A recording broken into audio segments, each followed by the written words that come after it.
So it's definitely something that can help us with when we can't get out there and do a full paving job. It'll help Right. extend the life. Okay. Sounds good. Thank you. Mhm. If there's no other questions, we'll move on.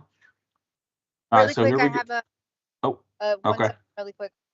The community support funds. It is Imagine Chancellor that was the original one requested, and then the one that's for the veterans golfers.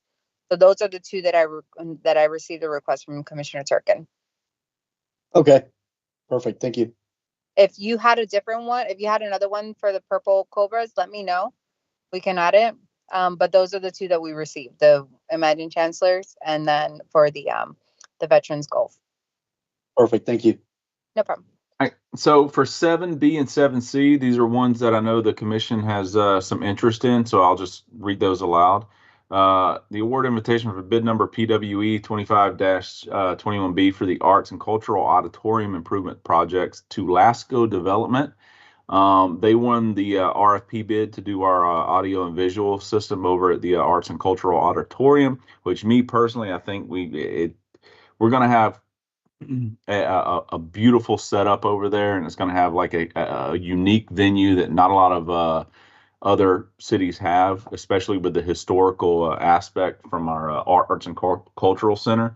It's an agreement between the city and Lasco Development for an amount of $1.242 million. There's a 10% contingency for a total not to exceed $1.367 million. Proposed resolution. This is two resolutions to approve a budget amendment amending CIP 302 fund for project number GG 2402, increasing the budget from 1.2 to 1.487.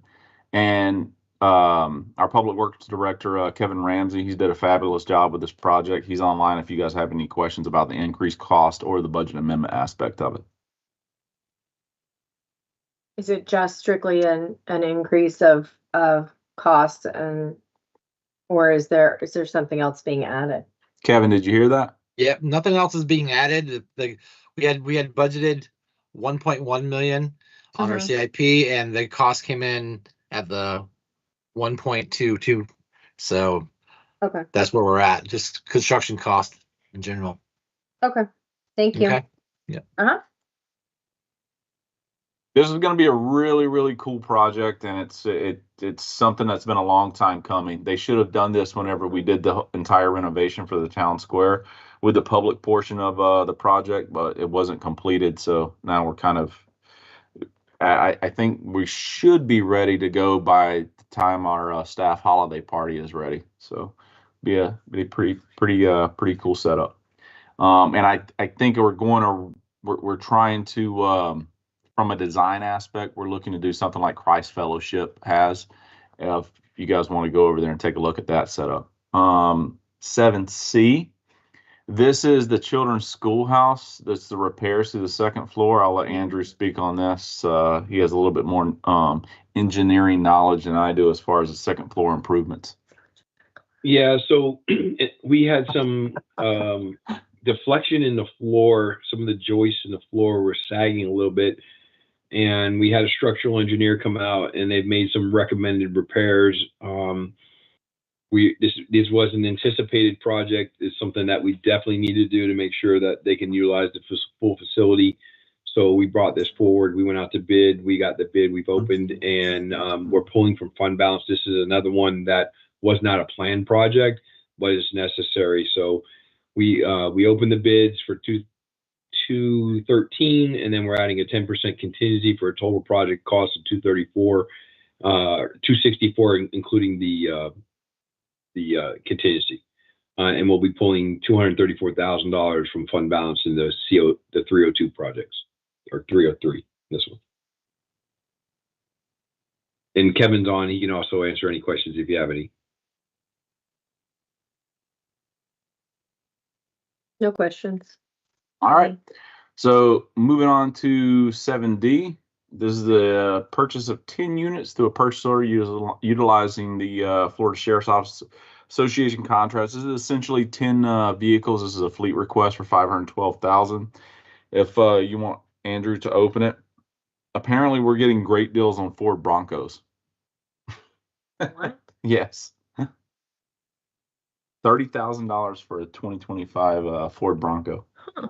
Yeah, that's a great price because they were actually backed up. You know, it's like it's a. Everyone wanted them, and now Mhm. nobody wants them. And now no one wants them. So it It's says good. admin. Who is that for? Is that for one of the directors?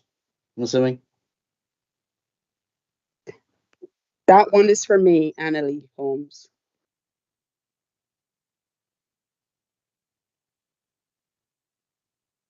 Dual Ford. Okay.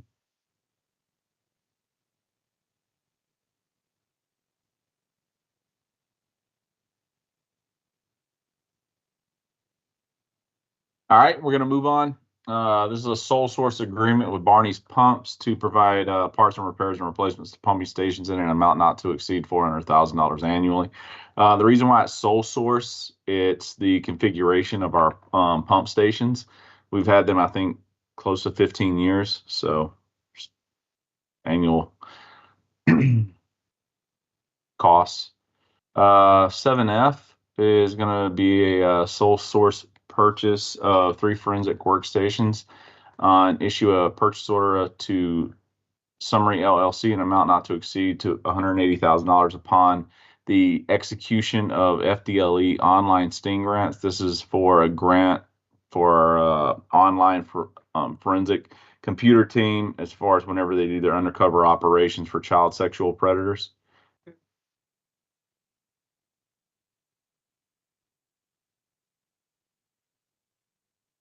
All right, moving on to 8A and 8B. I'll let Amanda take these. Yeah, hi, good evening. 8A and 8B are pertaining to a project that is proposed on 1101 North Congress. That is the Boynton Beach Promenade. There's an existing building there that's about 15,000 square feet, and they are proposing to add a floor to the existing building. The associated variance is essentially asking for relief from parking because while they want to expand the building, there is no room for them to expand parking. Technically, the recommendations within the staff report are recommending denial, but giving an alternative for approval should the commission choose to approve the project. The variance, there are certain criteria within the code that don't allow us to approve the variance or recommend approval of the variance when we're looking at it through like strict compliance. However, the applicant did justify their variance in ways that are not necessarily permitted in the code, but still justifiable. So we are leaving it open-ended here. The agenda, which usually says recommend approval, says approval or denial of this project. The only reason we're recommending denial of the actual site plan is because we cannot support the variance. So if you do choose to support the variance, then the recommendation for the site plan would be to approve. Amanda, are our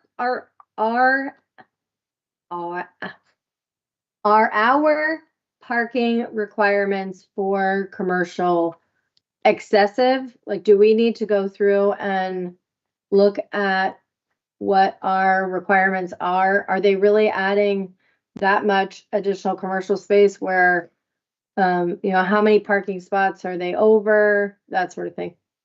Yeah, so they're asking for a reduction of 42 spaces. We're correcting it to be 49. Are they excessive? I don't believe so. They haven't been updated in quite some time, and I do think it's worth the review for parking in general. However, the way they're justifying, and this is what's difficult about parking, is it's very use dependent. And in a shopping plaza like this, the uses change out. So we try and require a medium, like a middle ground, because there is a lot of vacancy this is an out parcel. There is a lot of vacancy in the building that's behind it. So it's giving the illusion of being overparked because there are uses that are either low demand parking or vacant right now. There's no vehicles Is over the there, Big Amanda. Lots I Plaza or which plaza? That's exactly what I'm saying, because there's a lot of It's vacancy where Olive Garden. there Yeah, it's now. where Olive Garden. Yeah, is. it's the yeah. Big Okay, Lots. yeah. There's That's like 400 parking spaces lots, over there. there's a There's lot of like 3 parking there. cars. Yeah.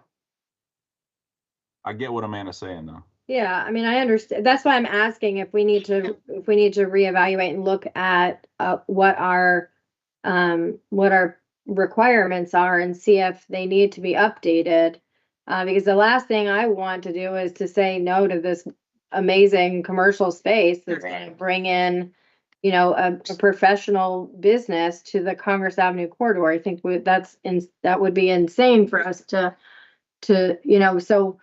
Absolutely. And that is why this is brought in It's front a of job you. aspect also. I do have to explain it this way because Yeah. it is not meeting the requirements of a variance. A variance outright cannot be self-imposed. And this is self-imposed since they are adding the square footage. It doesn't mean that staff how doesn't many support. How many employees are they bringing over with this transition? Do we know? That is not something they shared with us, but this is supposed to be medical office, and it is about 8,000 square feet, 8,100 square feet. Okay. Is the parking lot in the plaza that's affixed to it, is that overparked? Like, how is that? So, and this is where it's a little bit gray because it's also important to remember that this is an out parcel, meaning the parcel that is the rest of the plaza isn't owned by the same entity. Right. So they're relying on what is their neighbor's parking to park their uses. Now, we do allow shared parking, and that's how it was originally approved, which is why we are giving the ability to approve this in this way. But the rest of the project, the rest of that shopping plaza is not a party to this request. No, I understand that, but I mean, I guess, has the applicant been in touch with that plaza to see if they're all going to be like good neighbors? Right. So we have requested that, several times. We have been told that it has been difficult to get a hold of them. Okay. So I'm not sure if they've actually made contact. Okay. So currently they do not have that setup, being good neighbors and doing that already. Well, right now there is shared parking. So the way we would typically do this is now that since they're adding 8,000 square feet, we would typically request for the shared parking to be updated. That requires both parcels to be a party to this.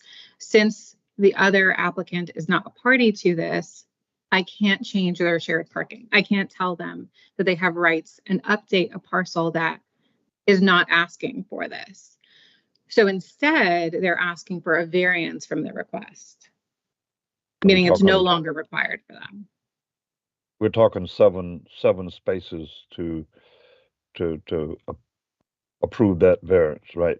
You said 42, and they're looking at 49 parking spaces, and they have 42. No, they're asking for the relief in the amount of 49 parking spaces. Oh, I see. Okay. Oh, that can be touchy. I mean, just off the top of the cuff there, I would think that they need to talk to the other party to make sure that they're in agreement with this. Did they talk originally? Do we know about? Well, you said that they're sharing parking spaces right now, right? From the records we found, there is a minor site plan that shows shared parking between these 3 parcels. So the question is whether or not the other party would want to agree to allow expanding that to another whatever is needed. That is correct. Is there any potentials coming in on that big lot? A lot of that plaza is vacant, and I know from doing commercial real estate that owner is not very responsive at all. Yes. I think that attributes to why nobody goes there to lease and they leave when they do. What's that address? 1101. I'm just looking at it from the point that we've had several business closings along the Congress corridor. We have a lot of vacancies over there. So anytime we get a chance that we have additional jobs coming in the city and we have a medical building, and if they're going to open up, provide jobs, and activate whatever portion of Congress that we have, it's not necessarily going to be a bad thing. Well, and Right, between and their working hours are between the hours of 8 to 5 or whatever. And if they're sharing parking with Olive Garden is not going to be busy until dinner if they're busy at all. And Yeah. that is the justification for shared parking. That's Correct. exactly it. Right. But this, So, I'm looking at this now. There's a lot of parking in A between. lot of parking. A That's lot of absolutely parking. true. And they did supply But that It looks data like this as picture part was of their taken during the request. day. And I mean, I see 30, 40, I see over 50 parking spots available, maybe even more. Yes, and that was part of what they submitted as part of their request to justify this variance. But the code only allows specific methodologies to allow for that. So this isn't one of the approved methods. Again, that doesn't mean we can't approve it. It just means in strict application of the requirements for a variance, I cannot recommend approval. It does not mean that we cannot approve it. That makes sense. Which is why I have think to come to us. Yeah. Exactly. Right. this seems like such a pragmatic, right? And maybe the conversation of having, the change in commercial parking spaces is a good idea. But for me, for this one, right, for this specific issue and request, I mean, just looking at this completely pragmatically I wouldn't see why not. Right. I mean, there's so much open parking. Just looking at this image, and this is probably in the middle of the day, I'm assuming. And this is a medical office with additional, 7,000 square feet? Is that what you said, Amanda? That's going on the top? Is that The addition is 8,000. The existing structure is about 15. And it would be a mix of medical office. Expanding, or are they bringing in, they're expanding, or? They would be adding a top floor. Yeah, okay. But Amanda, And I here's mean, my they're question. redoing a dated building. They're bringing jobs. They're bringing leasable space. So all of these things are part of the conversation. Yeah, I don't really see a problem with this specific scenario. Yeah. Here's Amanda, my thank question. you for, okay. Okay. I mean, I really could approve this. However, I guess and legal needs to jump in here. Is there any liability for us approving this variance, and then the other party, for whatever reason, shows up and say, "I never agreed to that." Now, where are we? Is that a possibility? I don't want us to vote on something. What I can add to that is that, so could they complain? Yes, but we are not forcing them to do shared parking. What we are approving is the removal of required parking from this out parcel. So let's say worst case scenario, the neighboring shopping center is really upset. It becomes a civil matter between these two parcels if this building is parking on their lot. They would need to mitigate their parking in which they are saying that they do not need in this request. Okay. And we have no word of a potential for a big box coming into the Big Lots. Economic development has not heard that, no. Right. So, and even with me being in the commercial loop, it's a dead space right now. And even when it was operating, there was still endless parking right up against the sidewalk. The Big Lots was never full. So I don't know what big retailer they're going to be able to put in there that's going to sustain with what's going on with brick and mortar. Lots of retail's dead. Right. Yeah. So, and also it would be if the new owner is notified, that's something that would be in their commercial lease too. So they have been notified. So when we do these, there is a mailer that goes out to every parcel within 400 feet. So they have received notice of this request. Okay. Good. Is that, out of curiosity, is that a requirement or is that out of courtesy? Okay. It is a requirement. Okay. Are there any other questions on 8A or B? Otherwise, you have me for a couple more items still. No, I was just going to say thank you for bringing this up and providing this opportunity. we definitely need more businesses here. And, I think the only potential downside is we cannot assume that they will be able to park in another lot. So they'll just have to figure it out, I guess for now it's fine, but eventually if somebody else were to come in, a few years from now, then that's something that they would need to understand. That's all. Yeah, and my hope is that when there are new users in the shopping center, that at that point we'll be able to redo the shared parking study and square it away between the two properties. And one other question, when we say medical building, is it specific, like a dental or? It's a dermatology business. Oh, okay. Mhm. Okay. So those aren't even very long appointments anyways. Okay, so if there's nothing else, I'll move on to 8C. Okay, 8C is a code amendment relating to artificial turf. This was initially requested by Commissioner Turkin several months ago. The proposal in front of you does a few things.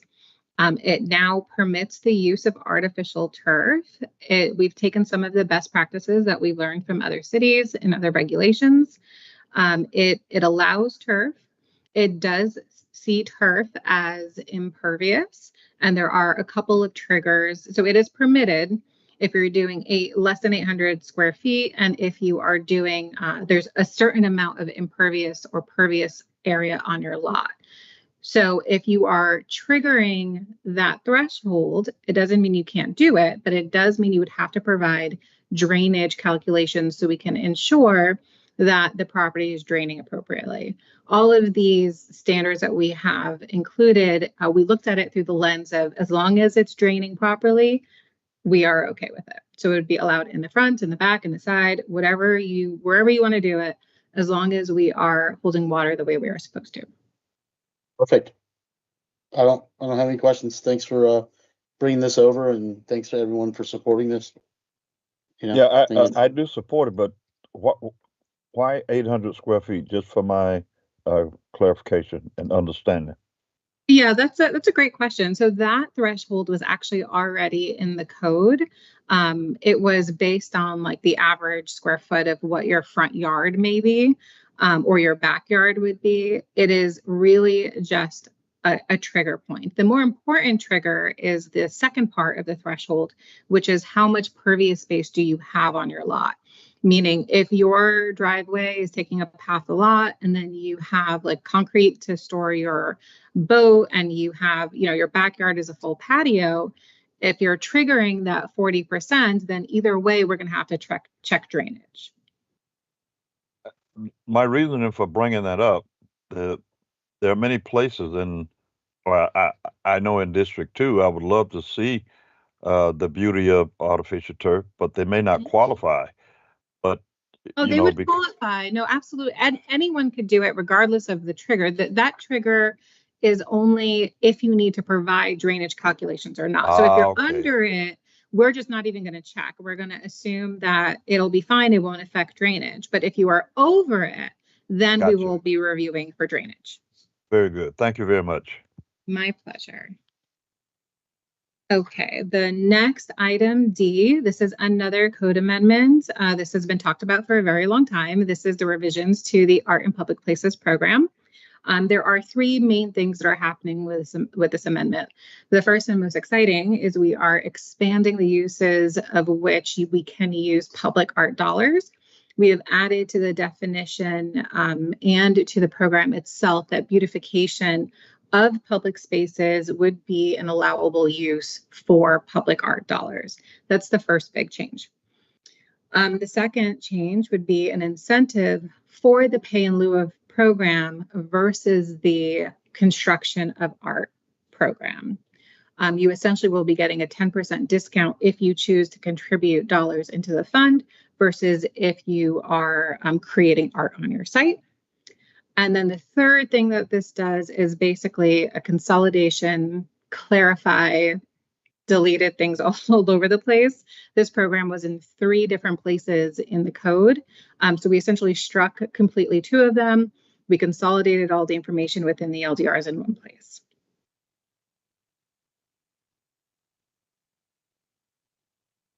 Amanda, question. Oh, am I? Can anybody hear me? Hear you. Yes, we can hear you. Yeah, we can hear you. Okay. No, okay. Just for review, wasn't there a cap of certain percentage of the total cost for the public art piece? Yes, there is. What is that? Go ahead. So those have remained unchanged. Right now, what triggers the public art requirement is a value of $500,000 or more. If you are triggering that value of improvement, you would need to participate in the program. The cap or the art budget is 1% of the value, capped at $1 million. Very good. Okay. Thank you. I just couldn't pull it there. Okay. No problem. So essentially, I'm sorry, I'm just trying to understand what the change is. So you 10% discount if you pay, in lieu of providing art. So, Yeah. I know the cap is $1 million, right? Right. Cap The cap is $1 million. So if you paid in, you'd only pay 900,000. Yes, in theory, yes, exactly. Yeah. And then what are the alternative uses that you mentioned? So it is for beautification of public spaces. So there would be projects that you could allow for art that provides shade or lighting. And the idea of incentivizing the fee in lieu of over the production of art, it's to create a fund for us to start to use those dollars to beautify our civic spaces. Good. What about the historic preservation? What about the waiver for the scope or to widen the scope for the usage? So the way, I tried to ask for that before. I don't know if it went through or not. I asked about this in December, and there was consensus multiple. I think we went over this 3 meetings in a row. Yeah, I remember. So the art, the way it's written right now, there Would are that be some... Do we have an attorney on the line? Is there an attorney? I'm on the phone, Commissioner Turkin. Thanks. So with this specific one, in order to widen the scope to include, let's say historic preservation, for example, could that be amendment to this ordinance, or does it need to be a new ordinance? Because when we brought this up, I know Commissioner Cruz brought it up also, this is not what was identified, what's before us right now. I like it, don't get me wrong. I like the beautification, aspect, but I think we should include a little bit of a wider scope in this. So I'm happy if that's possible. I guess that's what I'm asking. Yeah, just give me 1 second, Stacy. Whenever we were crafting this, Commissioner Turgan, we were kind of looking at, because I think the commission as a whole wanted to be able to broaden the use of those funds to where for a more pragmatic use. And the beautification, I think it has a lot more encompassing aspect in the historic preservation. That's fine. And I'm going to stop you for a second, because the commission decided and gave consensus on historic preservation specifically. Beautification was added in between that conversation and now. And so, Turkin, which is fine, but what I'm asking is, why was what the commission had brought forward not included in this change, or is there another ordinance being worked on that includes widening the scope for public art that has I can answer that. Preservation? I can absolutely. There's a couple of different things that happen, because this has been ongoing, and this amendment has been brought in several different conversations that we've had with the commission. The initial presentation that staff gave didn't have anything to do with historic preservation. It really was focused on the expansion of the use of these funds beyond formal art in order to beautify our spaces. So that is what we have in front of you. Now, since then, there have been conversations surrounding how we could expand that to do some historic preservation. And a lot of that conversation was focused around the Andrews House, moving it. And my thought was, so first, it depends what the goal is. General historic preservation, absolutely. We might be able to write something in here that could capture that. My fear was that the Andrews House is not a historic property, and I didn't want to encumber this with something that we wouldn't be able to do. However, right. So I'm going to since stop, it- and I'm going to stop you right there, respectfully, Amanda. This is my problem. My problem is the words. My thought was when the direction of the commission was historic preservation. Yes, the Andrews House ordeal is going on. It's still an ongoing issue, but the issue I'm having is that commission gave direction and then seems to have been ignored what that direction actually was and maybe modified, which is fine. That's okay. But I don't recall having a conversation of that not being included in this.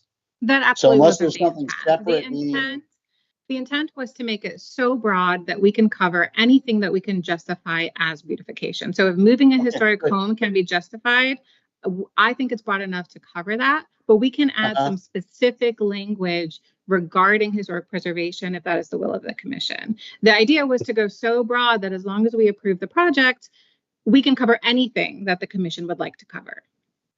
Well, Amanda, so again, real quick. this is for you, Dan. The will of the commission was very clear and concise multiple times, and that hasn't been produced.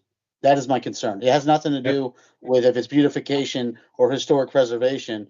My concern is that there was clear, concise direction that was not executed or delivered. I think part of the problem is that you run a risk of Andrew. Go ahead. I think what we tried to do was not only encompass what the will of the commission wanted, and I think we're getting hung up on the historic preservation aspect of this. We wanted to give you guys more of a broad scope to where if there's something that happened, that we would have some mechanism to where we could still accomplish what the commission wanted to accomplish.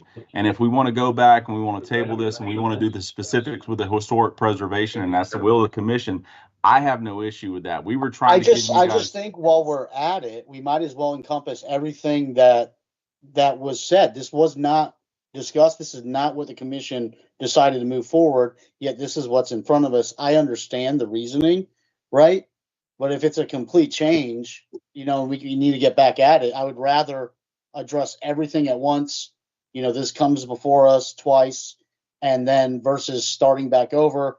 You know what I mean? I think it's easier to modify this to widen the scope than it is to start over with another ordinance. Well, can we just? Yeah, I want to. Unless you can tell me that beautification covers historic preservation. Well, that's fine. what I'm trying. I wanted to make a quick comment. I happen to agree with you, Commissioner Turkin.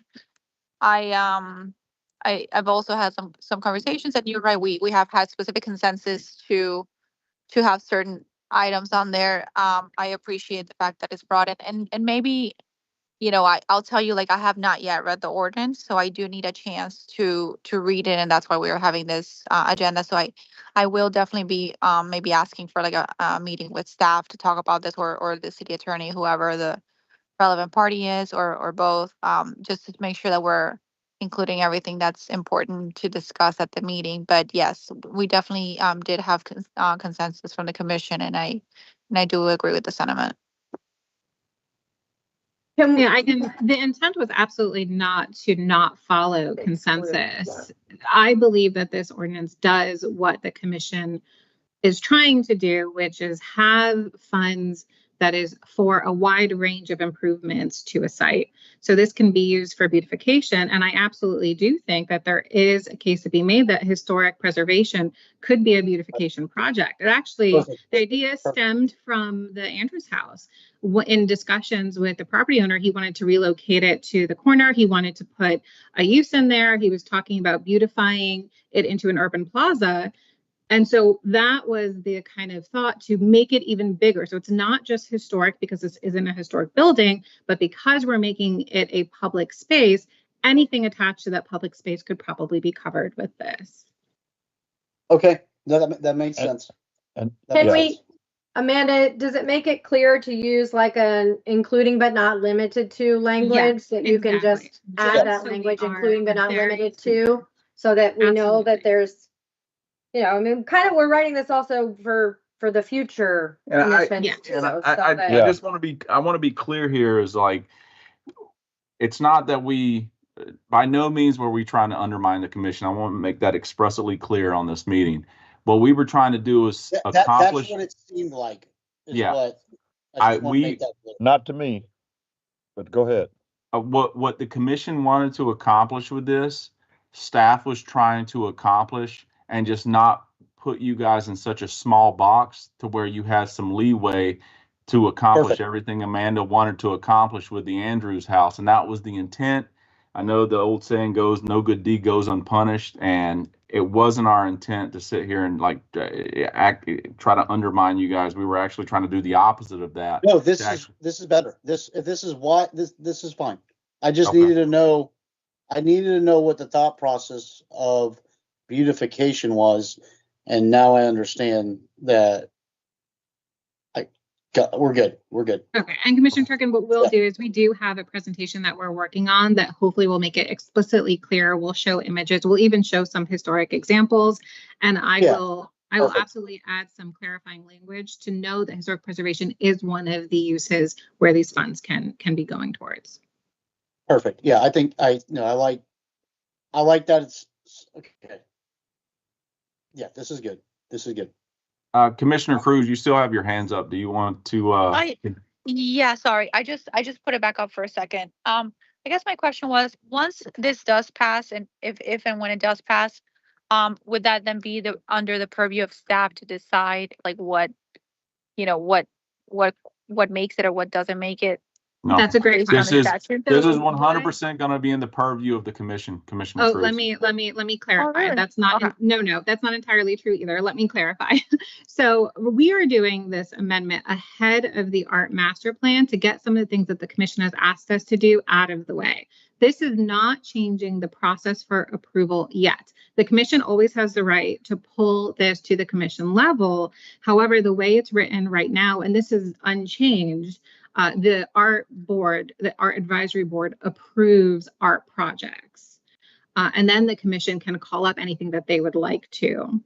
Now, once the art master plan is finished, the idea was that we will do another overhaul of the art program to call out what the art master plan is telling us that we should be doing. The art master plan, we already went out to RFP for that. We have one selected and we are in negotiations now. And that will be a totally public and transparent process. And they will be meeting with all the stakeholders to develop that plan. And then we want to take another look at this code to make sure that what the city commission and the public decides they want in art is reflected within the code.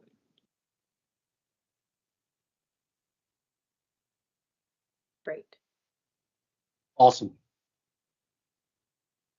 Thank you, Amanda. My pleasure. And you said you're gonna have a presentation of what this could potentially contribute to. Yes, absolutely. We actually already have it done. So when we republish tomorrow, we'll be able to see that. Okay, thank you. Because as it was initially explained and then reading it, it just seems like it's narrowed down to beautification, but it's the opposite is what I'm understanding. I apologize if I didn't communicate that. I apologize. Thank you very much. And here's the thing. Obviously, this is an ordinance, so we do one reading. The second reading, if you guys want to include any amendments and language in this, we can include that. That way, if we want to add any sort of terms or language in here, we can do that to make sure we get everything encompassing. Great. I might I am gonna read the ordinance. So who would it reach out to you, Amanda, or the city attorney? You can reach out to me. Okay, perfect. Thank you. Commissioner Hay, you got your hand up, or Vice Mayor? Yes. I want to make sure that we don't have the fiasco of what we had before with some residents calling an art piece demonic and all that kind of good stuff. Nothing has changed there. We have the final say so on that. Right, Amanda?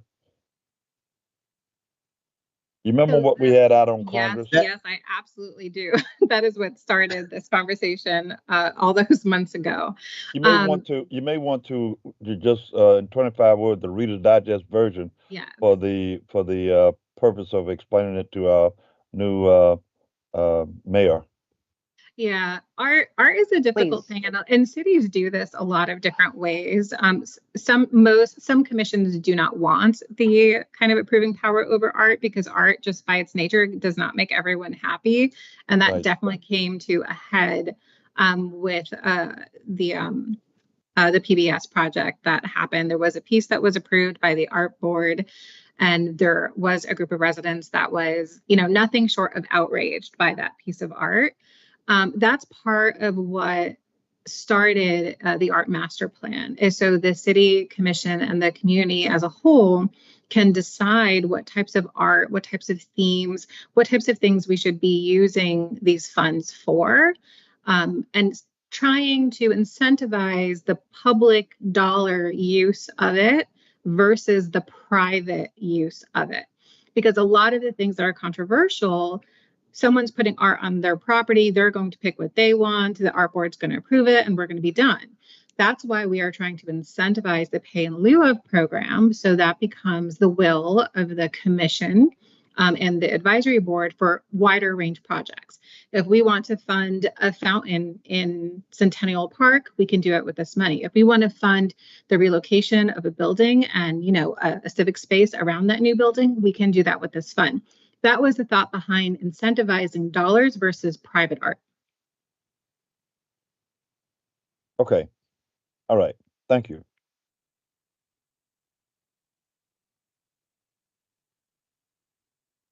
All right. Any more questions, guys, before we move on?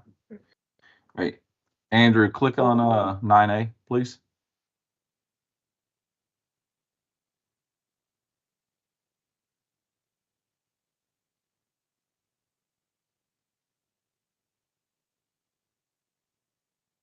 All right, so Commissioner Cruz, you requested that we push this meeting into May as far as like A.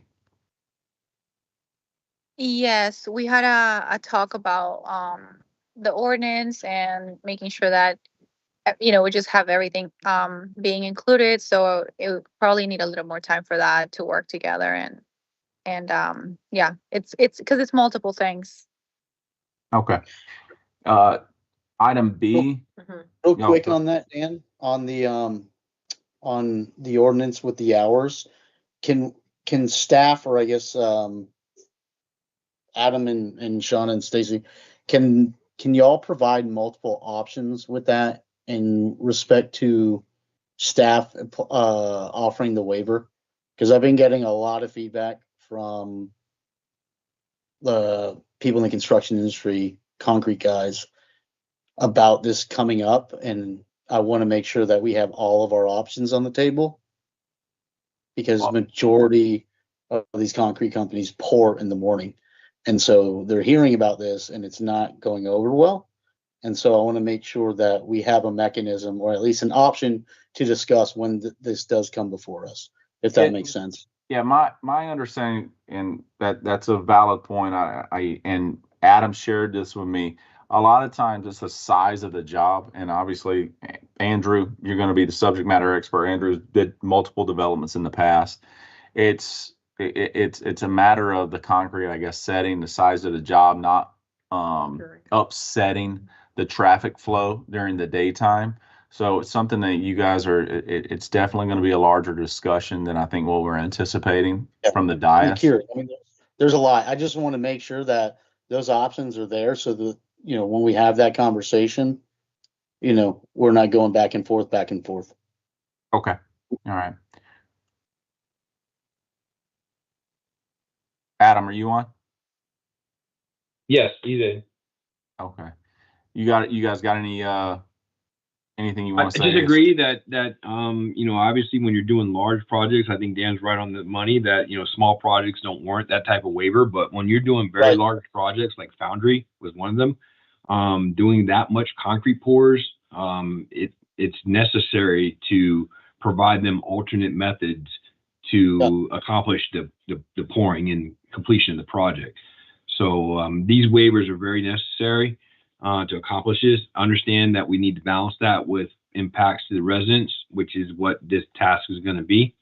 I think staff is ready for it with the attorneys, and I'm looking forward to having that discussion on the 6th. Okay, perfect. Thanks. All right, so Commissioner Turkin and Commissioner Kelly, this is both your guys as far as the Yeah. ordinance regarding continued service on advisory boards and the waiver system as far as, and I think the commission all made very valid, great points.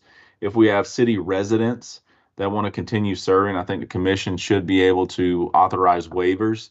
I think the question is, A, how many waivers do we want to authorize? And that's a discussion that the commission, particularly the sponsors, I guess Commissioner Turk, Commissioner Kelly, you guys will have to get with legal and obviously have a discussion as far as what you guys want to see crafted in this particular ordinance and how we're going to move forward with a waiver system. So that's basically all we're looking for as far as like setting up maybe a meeting with legal and the clerk's office to get a little bit further direction. So we present something that's going to be acceptable to what the overall body is looking for. Yeah. I've been playing phone tag with Maylee, so Okay. yeah. And I just mentioned that we combine Commissioner Turkin's request with Commissioner Kelly's request, so that because it's all very similar into one, Yes. and it'll be Yeah, all sure. included in one ordinance if we do make changes. Perfect. Fine. Thank you. So like maybe it's just a mechanism to where the commission just has the authority to approve that person. I think, yeah, I Just think that's blanket that's authority. ideal, giving you guys broader authority to where it's at your discretion. That you guys can maybe look at it as a case by case basis, and yeah, and provide a waiver.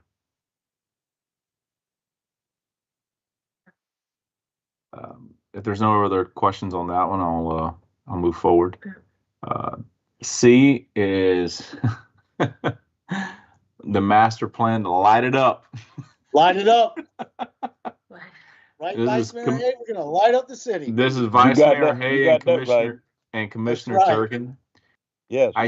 I think what we need to do is we need to get with Kevin and Public Works, and I think include the CRA also in this discussion, because some of our downtown area, I think, is, especially in the CRA district, and obviously we would have to get with FP&L as well, to whatever lighting aspects that we want to do. And I know for a fact from a lighting perspective, there's a lot of really, really genius like designs that I've seen out there from other cities that we can kind of implement into our city. I would almost want to maybe go to Delray, go to Boca, see some of the different things that they've done that maybe we can like implement here. Cost is always an aspect, and that's why I said include the CRA. So. Yeah, that's fine. And I think that conversation's good because that helps, it's no secret, whatever you can mitigate, specifically in District 2, District 3, the east side of Boynton Beach, where majority of the CRA is, that helps west of 95. Yeah, Yep. one point I want to make when we're moving forward with having this discussion, the intergovernmental board is actually working. If there's any roads that are county or FDOT roads in the past, they've kind of forced us to pay for lighting on those roads. What the intergovernmental board is trying to work with the county. They have demanded that the county start providing lighting on their roads without the municipalities having to pay, because we all pay county tax just like county residents and unincorporated Palm Beach County, and yet the municipality has always had to foot the bill for lighting roads that are in the municipality. So just as we're moving forward, we just keep that in mind too, that's something that intergovernmental board is working with the county to get them to be a little bit more on the hook when we're talking about county roads. Thank you, Commissioner Kelly. That's a great point, and I definitely look forward to that conversation. It's something that we spend quite a bit of money providing streetlights on county and state roads. So that's definitely could be a potential savings to the city, and it's definitely something that we're looking forward to having that conversation. Yeah, absolutely. Yeah, I'll keep you in the loop, Andrew, if anything comes up new. Excellent. Dan had to step out for a second. I'm going to jump in here. Item D, the comp plan discussion. Knowing that we're going to actually soon we'll be bringing an award of the consultant contract to actually do the comp plan work. And knowing that we're going to be doing some pretty in-depth reviews and conversations and potentially a couple of workshops potentially. I think maybe there might be best, we go ahead and drop this item from future agenda, knowing that there's already a work plan. I think Amanda could actually give you guys a schedule and a work plan cover that would give you guys pretty good insight to when this would be coming back to you for discussions and stuff like that. Hey, Andrew. Yes, sir. I think it's important to know and work along with Tim off the feedback from Monday or Tuesday's joint meeting. Mm-hmm. Because I think those things overlap and go hand in hand. Okay, yeah, definitely, for sure. We can work towards that goal for sure. Because when we had brought up the height limitation years ago, the pushback I kept getting, or maybe the problem I kept, what we kept running into was, well, the CRA plan says X, Y, and Z, and so like I think this may be a joint effort, right? Mm-hmm. Well, the comp plan is very different from the CRA plan. Amanda could really. I can jump in there. So the comp plan actually does not regulate height. Height is within the LDRs. And the way this cycle usually works is the comp plan sets general policy, and we look to the CRA plan is actually adopted by reference within the comp plan. So anything that the CRA plan says, we take it and we kind of bake it into the land development regulations. So if there are like urban design, urban form type of things that we want to change, we can change it in the CRA plan, but we could also change it directly within the LDRs. But those two documents are really different. The CRA plan is like a visionary document. The land development regulations have immediate impact on property rights and everything on the ground right now, as does the comp plan. If we change things in the comp plan, they're effective immediately from when they're adopted, versus something like a CRA plan, which is really like a goal, like how we want to work towards those things over time, and mostly talking about new development or redevelopment. Yeah, right. But I remember specifically when we went through this height thing and trying to accomplish what I wanted to accomplish, we kept running into, well, the CRA says this, CRA plan says this. So I want to make sure that we're lock in step with everything.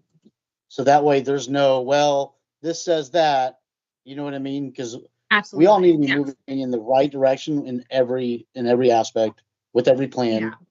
And usually the way that'll work is you re-envision your CRA plan. If it is not giving us what we want, you use that document to set the new standards, and then staff and the commission can use that vision to start to change the land development regulations to be consistent with that. I mean, there are some things. So you're essentially saying, Amanda, it's if we put this in like a pecking order, essentially. There's a picture. Let me know if this makes sense. It's comprehensive plan, then CRA plan, then LDRs. Yes, but they regulate different things, because the comprehensive plan, and this is why. But you said the CRA plan gets pulled from the comp plan. The CRA is adopted via reference, but the comp plan is a set of policies. So what we're going to do, what I think the most effective thing to do here, since we have we are in our last round of like negotiations with a company who's going to come in and help us do the comprehensive plan. Our immediate next step after that is to do a kickoff meeting with the commission to go through what is in the comprehensive plan and also what is not in a comprehensive plan, like where some of those things should live. Okay. You know, we can use the CRA plan as a visioning document so we can make sure that we're doing things holistically, but we in no way need to do things in the CRA plan. We can change things directly in our LDR if the commission chooses to. There are just different legal risks, or we're affecting property a little bit differently. One is vision, and we kind of slow it down and bring it into the code as we review how we're impacting property. But you do not need to do that CRA step to change what's in the city's LDRs. Okay, perfect. So I guess what I'm asking is there a necessity to carry D on the future agenda at this point, being that we all know that we're going to have multiple conversations, workshops, meetings, commission meetings to discuss this item and, to implement the vision of the commission. I mean, I'll go with what Commissioner Cruz would like. I personally would like to see it on here. Not my item, but I like to see it. Don't forget about it. Helps me remind myself to do research when there's items on there or ask about it. And sometimes it ties in to other things we're discussing. But I'll go with what the consensus is. I agree with leaving things just because I'm new and these are back things. So kind of shows me where you guys, what you've been laying down, the groundwork for. And that's a great point. It's something that we can leave on. You can remove it. I intend to do a future agenda update at the second meeting and every month. So we'll go through our full stack of items that are future agenda. At any time, we can remove it. So, we can leave it on for now. And then if in the future you guys want to remove it, we can do it at that time. Andrew, what do you think about instead of having it say like TBD? I mean, I guess you can leave TBD, but what if you put like an update like pending, this, just so there it says a little bit more than just comprehensive plan. So it doesn't look like we're waiting to have a discussion, that it's in progress. Sure. I can, I'll put something in the TBD, or we'll add some language there so that we make sure that it shows like we're actively working on it. Right. That's a great point. Yeah. Yeah, I can agree with that. Pending. Okay. Excellent. Item E, discussion in regards to additional area and that might be available as future cemetery. I know this is TBD. This is recently added. I'm not sure when you want to speak about this. I don't have any updates at the time. So if we do want a date certain discussion, if you could give us a idea of when, and then we can be working towards to make sure that we're working on having that meeting and having the information available.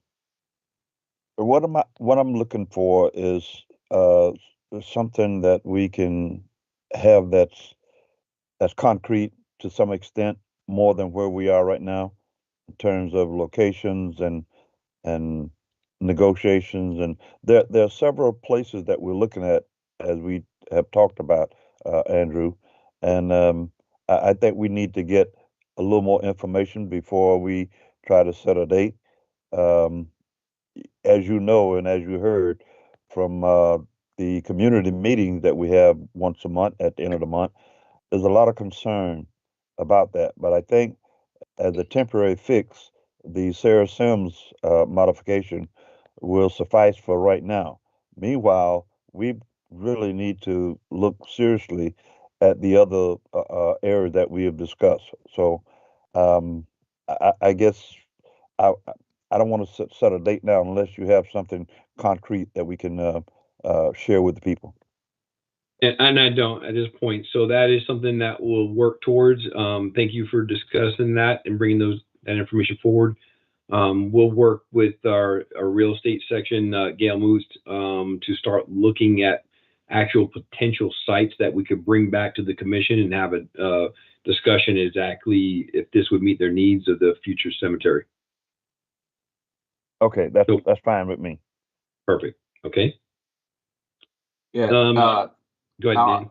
Yeah, I'll go ahead and take the rest of them, Andrew. Item F, that's just essentially standing up another beautification board, crafting the scope that we want that beautification board to look at as far as differing projects and recommendations. We don't have a obviously that's a discussion. So ideally, I'd like to see that definitely happen in the month of May. I think there's some citizens that have quite a bit of interest. So I know it says CBD, but I'm looking at probably the second meeting in May of having that presented. I know with the Mayor Shelton coming on, we had a quite a bit of discussion items added to the agenda, and I tried to look at some of the different items as how pertinent it is to the commission's vision, and that was one of the ones I thought that we could get to as far as like in May, June timeframe. So that's the thought process, is just trying to get to some of these more I guess important aspects as far as the what the commission's looking to do. G, obviously that you guys see it. It's already in the state legislature. Commissioner Hay, what you brought up as far as fluoride in the water, it's a larger debate than the city of Boynton Beach. Some people say it's good, some people say it's bad.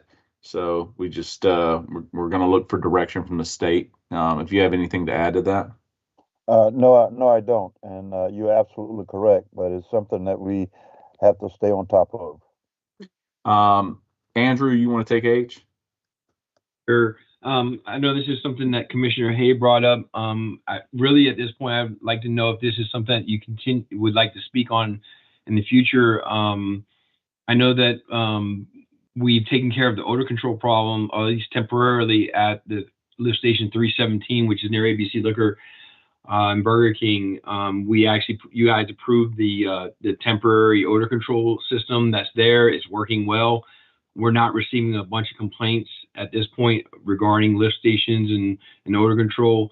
Where staff is still working towards finalizing update of our CIP for utilities. I'm in the process of planning some one-on-one meetings, hopefully in the end of May or first week in end of April, the first week in May, to talk about some of the utility projects. So I just wanted to see if this is something that you're willing to, or if you wanted to remove, or if you wanted to still keep it on the agenda. We're actively working on it. The odor control, I think, is at this point is not a problem. The lift station upgrades is definitely something that Punam is working on. We already have a few lift stations that we know that we're going to be planning upgrades on, and some of the studies where we're doing to do some prioritization and making sure that we're spending our dollars on the proper proper infrastructure. That'll come back to you in the future. So just kind of wanted to see if this is something that we could drop and then revisit later. Yes, Andrew, from my standpoint, we can drop this one right now. I've driven by the lift station out there next to ABC, liquor. That's where the major problem was, and that for my nose, that's gone away and it's been resolved. So let's just take this one off for right now and have that discussion. I do have a that you question talked about it, though. Okay, Sure. go I ahead. do have a question because I'm not familiar with this very much, but I was out there on Tuesday and I was showing in Leisureville, and then I did have a meeting at the Breakfast Shack, and the smell from Woolbright and Congress all the way to the Breakfast Shack, it was like death. So I don't know if these are connected. But I showed a client and the smell just killed the deal, by the way. But I don't know. I didn't know if that's something that's normal. I've sold in Leisureville before and I have not smelled it. But when I got in my car and I drove up the Congress corridor, my windows were up. I could smell it all the way to Boynton Beach Boulevard. Yeah, and it was rough. The lift station 317, which kind of triggered this, is not in that vicinity. There, I'm not sure what assets we have in that corridor that would cause that. If you want, that's something that Poonam and I can look into and get with you and do a one-on-one to kind of circle back on, to kind of vet what was the problem there. If it was, I just didn't know if it was a one-time thing, but if it wasn't so long, if it was just outside of Leisureville, I think, well, maybe a lot of things died, but when it carried all the way up, and I got out of my car at Breakfast Shack and I could smell it, and I was like, that's not right. And Andrew, with that being said by Mayor Shelton, let's let it stay, okay, until we make sure that that connection is not what's causing the problem, okay? You follow me? Good. Okay. Yes, sir. Absolutely. All right, so moving on, guys. The next one is discussion regarding combining city properties together to create senior affordable housing. That's with Vice Mayor Hay. I almost feel like that's going to be a combined discussion with the CRA, because I know the CRA has vastly more properties available than the city does. So my recommendation was to move this discussion over to the CRA board. I don't Or have a we can- problem with that. Yeah, because you're absolutely correct. We can I do don't know it. how the rest of the commission next feels, July. but I don't have a problem with moving that over to CRA. Well, we could also add it to we did talk about having another joint meeting in the near future. We could always add that discussion onto that. Correct. Okay. Moving on to J. That essentially, Commissioner Cruz. Sorry, I realized I was muted. Oh. No, I'm with you, Commissioner Kelly, Commissioner Hay, or sorry, Vice Mayor Hay. I think maybe optimizing these joint meetings more will make things more efficient and able to kind of streamline these initiatives. And so I would recommend, if it's okay, to do this at the next joint meeting that we have. Yep. And then maybe we can add it as a discussion topic. When is the next joint meeting scheduled for? we said on Monday in the next month. Right. Yeah, I want to say we're going to There go should be forward one with scheduled doing one for we May. were going to do one a month. Okay. Yeah, I mean, I like the format of having it start before the CRA meeting. I think is good, right? It doesn't add a different day for staff and for us, and it allows us to, in the sunshine, talk about things, so that way we're not losing, a week or even sometimes a month or 2 weeks to just take action on things. And Yeah. so, Well- I think next month, maybe this being more consistent. Obviously, we know the CRA's agenda is typically lighter than the Right. city's agenda, not all the time, but I would say generally it is. And so, I think this is, an opportunity for us to become a lot more effective for our constituency. All right, well, be patient with me because I'm still like learning to switch over. It was a little confusing for me, but I'll catch doing on. a Just I'm great job. asking You're for good. patience. You're doing a great job, And- Rebecca. Have no and you know fear. what? Got you. If Thank we you. don't think you're doing a good job, we're gonna tap Presley so she can run the meeting. She can step up. Yeah, but She can fill in. The deputy mayor, Woodrow, have you met the deputy mayor yet? who? She was a big hit yeah, today. Yeah. Let me say this, Dan. I don't have a problem with meeting once a month with CRA. However, I don't want to just have a scheduled meeting just to have a meeting. If we have something to talk about, then yes, we go ahead and have that meeting. But Agree. I don't like the idea of just having a scheduled meeting at this time with the CRA, and we got hardly nothing to discuss. You understand what I'm saying? Right. So as needed, we would have that meeting. That's Well, where I'm at. the mayor has a unilateral authority to call special meetings. So Uh-huh. in the event that we Not on feel the CRA side, I think, or there has to be like a certain type of emergency. I think now there's a consensus on initiatives, but I agree with what Commissioner Hayes saying. If there's no like heavy lifts, Right. like, and here's the thing, maybe we schedule it and then staff and Tim and the CRA identify, hey, no, we don't need this, calls us up, hey, guys, we're not doing this, right? But at the same time, in essence, we're essentially, we're not adding additional meetings. In theory, we're just kind of postponing the CRA meeting because the format from Tuesday was joint CRA city in that time, and then we picked up the CRA meeting afterwards. Yeah, well, we'll stay in communication with you guys. If we feel the need that we have a major update, especially with the collaborative direction that you guys provided us to at the last joint meeting.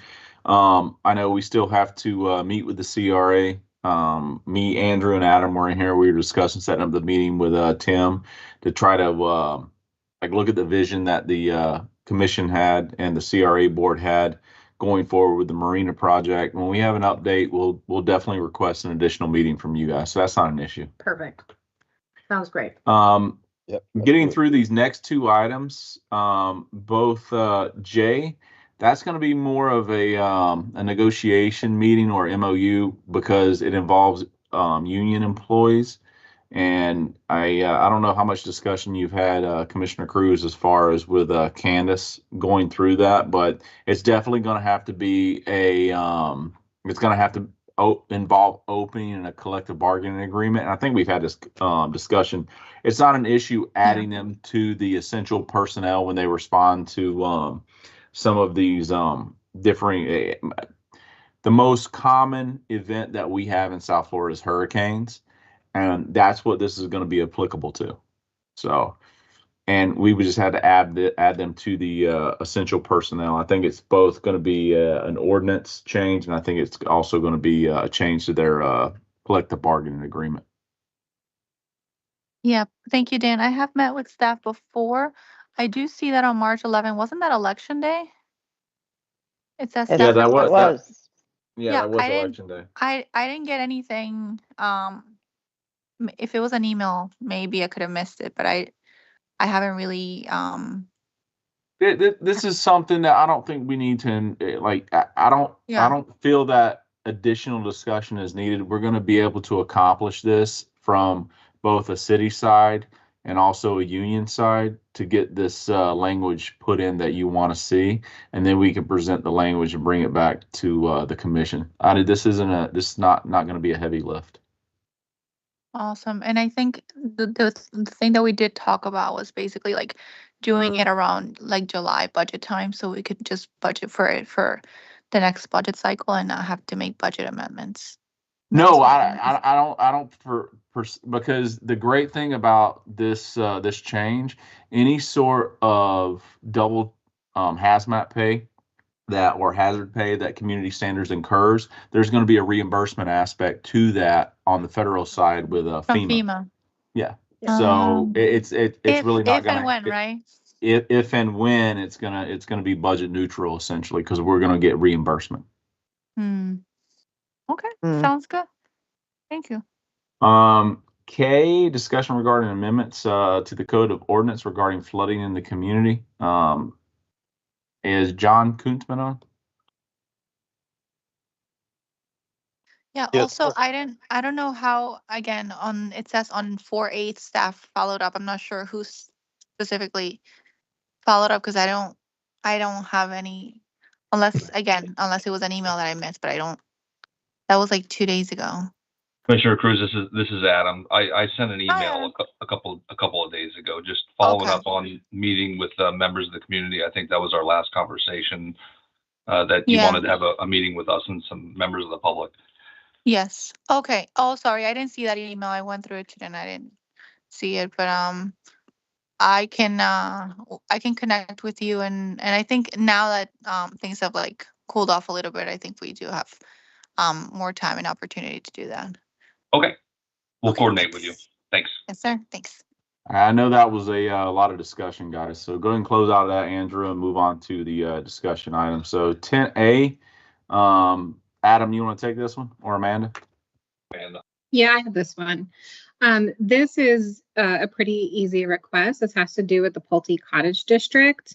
They were originally approved with a condition of approval that required them to participate in the city's workforce housing program. They are now requesting that we remove that condition and replace it with the county's workforce housing program. This project was done as a requirement for them to fulfill a workforce requirement for a different project. We did receive a restrictive covenant that deed restricts it already. So this is essentially a cleanup if the commission is comfortable with it.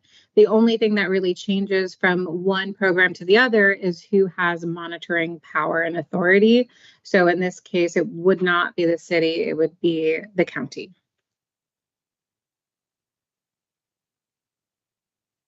And why would we not want to be? Seem to me like we lose some control here, or what? Clarify that for me, Amanda. Well, why would we want to do this? So that is why it was there initially. Since they are doing workforce housing, the city staff felt that it was appropriate for them to be participating in our program. The program itself is not. They're essentially the same. They're actually even deeded for longer under the county program than the city program. But it was on the applicant side, because this is an applicant request. This is not something that staff is bringing to you. The applicant has claimed that it is overly cumbersome to have two different deed restrictions with two different monitoring systems, which I generally do agree with. The goals of the program are the same.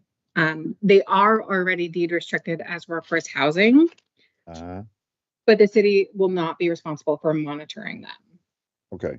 Now, again, the other layer to this is that this is an associated project with the CRA. So there is Right. another level of overview that it is just not the typical city program for workforce housing. So considering that the CRA still has some obligations with them and the county does, I generally don't feel like there's any risk in changing the language.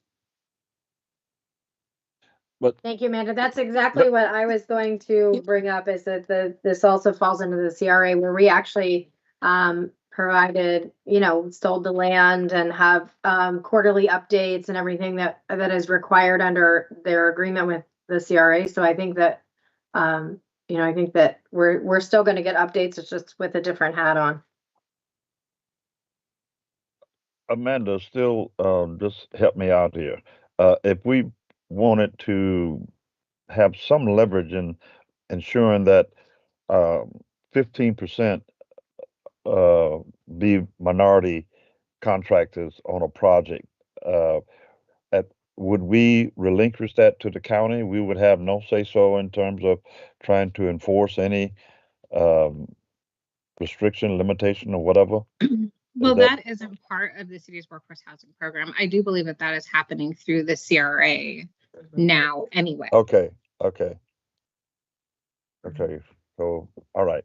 So this is basically in terms of the program of Yes. workforce housing. Okay. That's exactly right. There's a lot of cooks in the kitchen. So the CRA, the county, and the city have kind of required this to be workforce housing, and they agree that it will be workforce housing, but there are a lot of different encumbrances between the different programs, and there's a lot of people who want to be in charge with it, and the applicant is struggling with how to do that. They will be present at this meeting, and if there are any specific questions to make sure that they're still meeting the goals of the program, you will have the opportunity to ask them directly as well. Okay.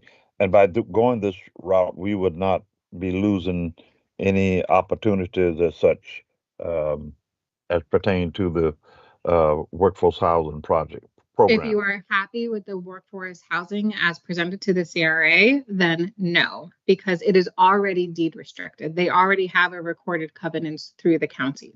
Gotcha. Okay. Thank you, Amanda. My pleasure. Any more questions as far as 10A is concerned? No. So what I'm going to do is I'm going to ask the commission as a whole. We have discussion items on B, C, D, E, and F. Essentially, these are all going to be discussion items for the dais on Tuesday night. Do you guys want to see anything tabled from those 5 items? Or do you want to move forward? Because I just want you guys to keep in mind everything that we discussed tonight. I think 30 to 35 minutes was spent specifically on my item 9A with the future agenda items. We went over a lot of that stuff. I don't know if you guys want to go as in-depth on 9A on Tuesday, but if you want to see anything tabled, just let us know now. If not, we can move forward and end in the agenda review. Dan. Yeah. For 10, B, you and I have had discussions, and I think that and as far as the position goes, I think we can have those discussions when budget time comes around, as far as what the consensus of the board wants to see.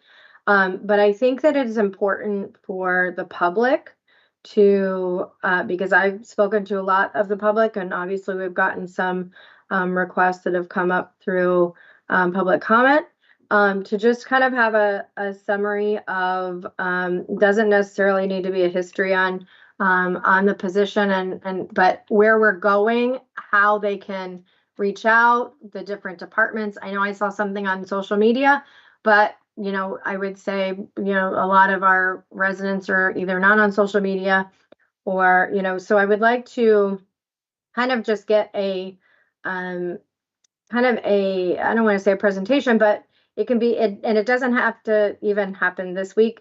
If you want to take, if the chief wants to take some time to just prepare, it could also be in kind of announcements or something, just kind of moving forward.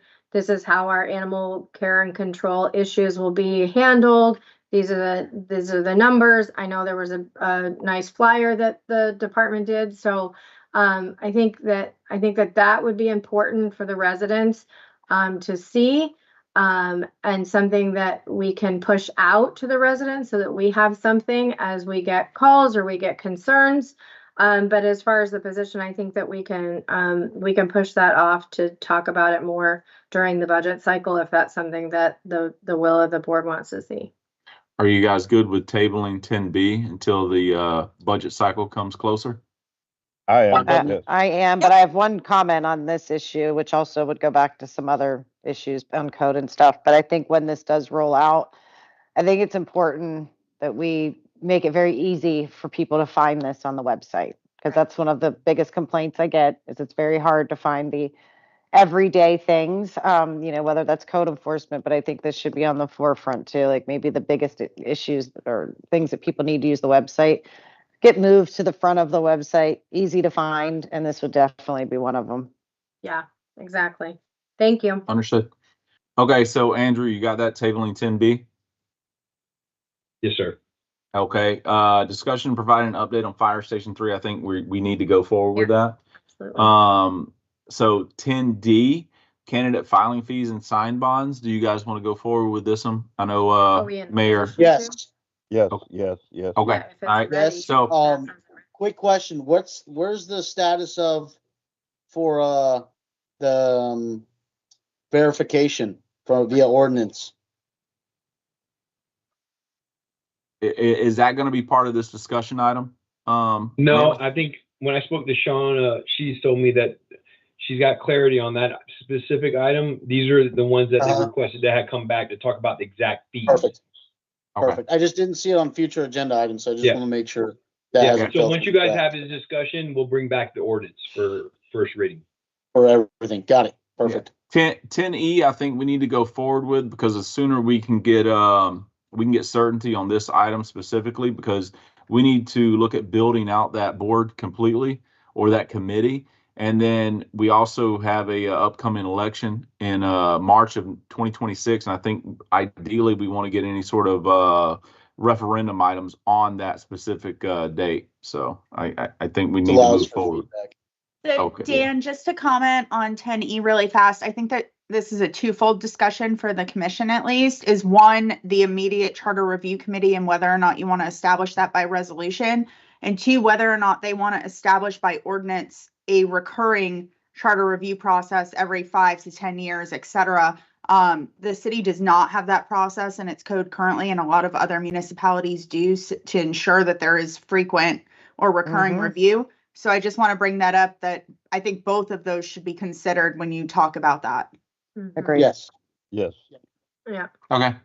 10F, discussion on creating a code enforcement review board. I think, Andrew, you had some insight into this one. I'll let you speak on it.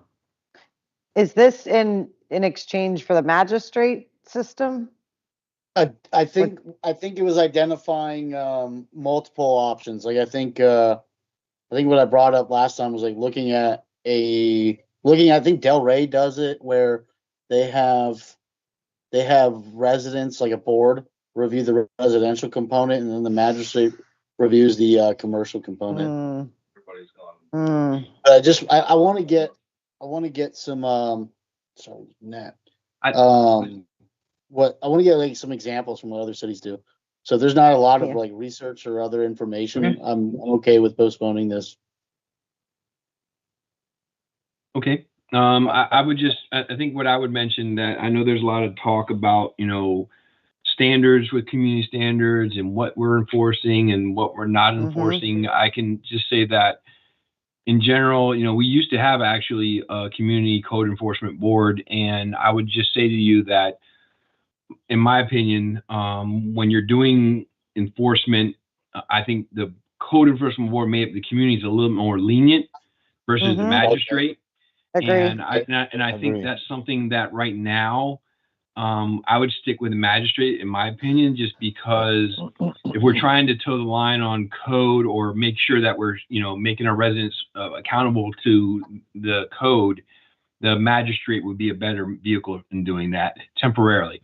And this is something that we could look at once we get a better handle on making code enforcement a little bit more viable in the neighborhoods.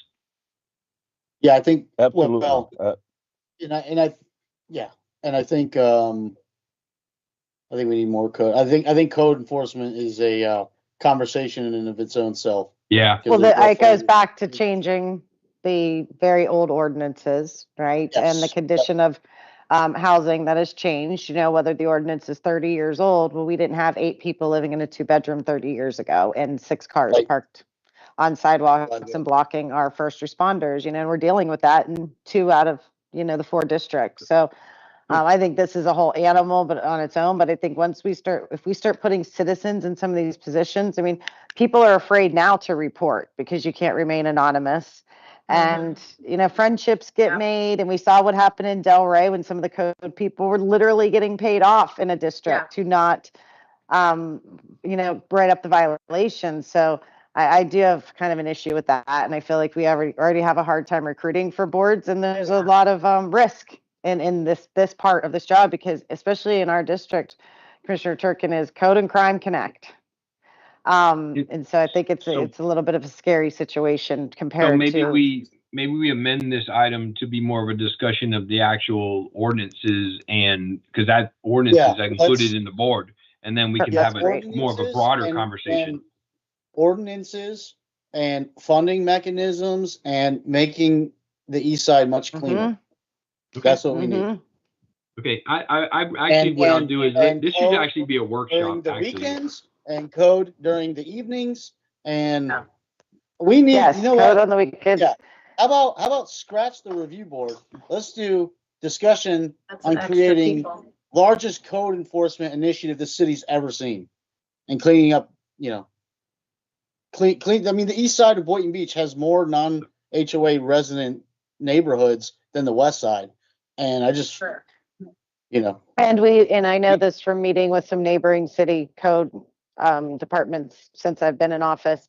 And, you know, they're struggling with some of the same problems, and they're revisiting some of their ways of staffing. And so even Delray, I spoke to the code official there, and she said they're going to start proposing that they have 15 people out in the day, and that's not working. They're 8 to 5. So they're going to start seeing if they can work 4 10-hour days, 3 days off on the weekends, but they'll rotate weekends, because we know the most problems happen 5 o'clock on and on the weekends. And they said they would have people come in later, you know, than 8 during the week, so that they would go until 10 o'clock. Right.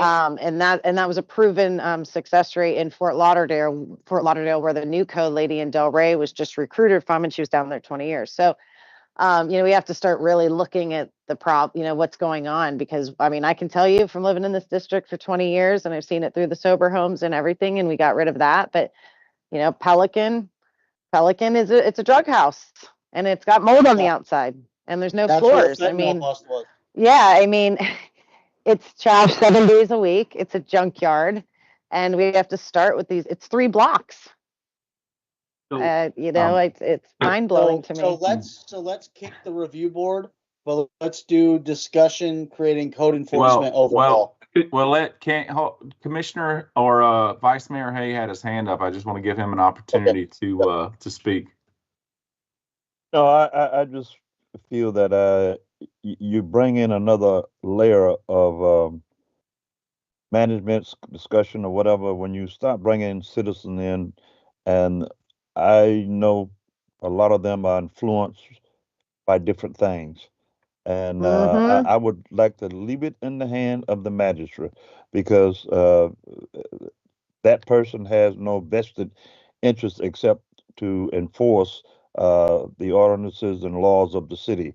So, but I know for a fact of some who right now would probably jump on that board and be influenced by outside uh, influences, and I don't want to see that happen to our city. So I don't like that idea at all. What So about my switching board item, Vice Mayor Hay, to code overhaul? So why don't we actually do a workshop? I think actually what I would do is if Yeah, we could, Andrew, you're. Yeah. I think this is it's such a large discussion, and obviously there's a lot Yes. of interest in it. Yes. We and us as I staff, think we're definitely workshop's going a to great need idea. consensus from the board, like whether and it looks like there's some differing opinions, and I think a workshop would probably be in the best interest of everyone. why don't we leave this item on the agenda, and then at the meeting on Tuesday, we can actually discuss setting up a workshop. And then what we can do is work with Candace and Adam to come up with kind of a work plan with some a schedule or something that kind of lays out a work plan. And then we can bring it back to the workshop and have a full discussion, engage the community, and start that process. Yeah, because I Yeah. guarantee And you, I if mean, we put this out and we blast this on social media, the water bill, and market this code enforcement workshop and get resident feedback on what they think is silly or what the city's got an opportunity with in enforcing, I think it'll be the most well-attended workshop the city's ever seen. Excellent. I think it's also good to do comparisons with other municipalities that have had this challenge, because I have a lot of questions. I mean, you know, even on Seacrest, I drive by a house, there's like 5 trailers out in front of it, and I'm like, is that allowed? Yeah. So I think there's a lot of questions of what has probably been looked the other way for a long time, because again, 30 years ago, no one had 5 trailers on our major corridor that from the downtown to Bethesda Hospital. I mean, I Exactly. think there's a lot of review, and I also don't know how code really works. Do they take a territory and drive it every day? Because if they're driving District 4, you know, they're just probably driving and seeing a lot of things. But over here, that person would be very overworked trying to keep up with the same repeat offenders and people not understanding when bulk is, or, you know, what happens here on the weekends. Okay. What I'll do is I'll amend that item to kind of with the discussion that we had here tonight, Okay. kind of to direct that so that setting a date certain for a workshop with a work plan with kind of what we discussed. Perfect. Okay. All right. I think we got a pretty good idea. Unless anyone else has anything further to add, we went for an hour and 50 minutes in the agenda review. This is probably one of our longer ones.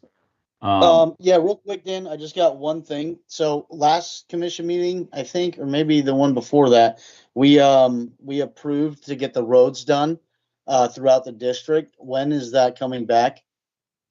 When is that going to get done? Are you saying about the monetary amount for the paving? No, he's looking. So what we're working on right now, Commissioner Turkin, is we're getting the quotes tightened up on each of those areas. And as soon as we have each individual quote ready, we'll be bringing them back. So I would say within the next 2 to 3 meetings, you should start seeing paving items being brought back to you with the actual approval, with the task order and the budget amendment to include the funding. Perfect. That's all I needed. Thank you. And just so you know, Southeast 3rd Street, I think is supposed to start next week. Awesome. Look at that. Vice Mayor, hey, you and I have the same background. Oh, look at you guys. You guys are in the mountains. You guys are winning. You guys are both on vacation together. That's fun. I can't take it. I can't take it. That's what we're gonna look like in Salt Lake in November. Oh yeah, you guys are going to you guys are going to Utah. Hey, there you go. All right. Anybody else got anything? I'm not going. It's too far. It's too cold. It's gonna be cold. How about them gators? Right, thanks, everybody. All right. Good night. Have a good night. All right. Good Have night. a good night, Good night. everyone. Bye. Good night. Bye bye.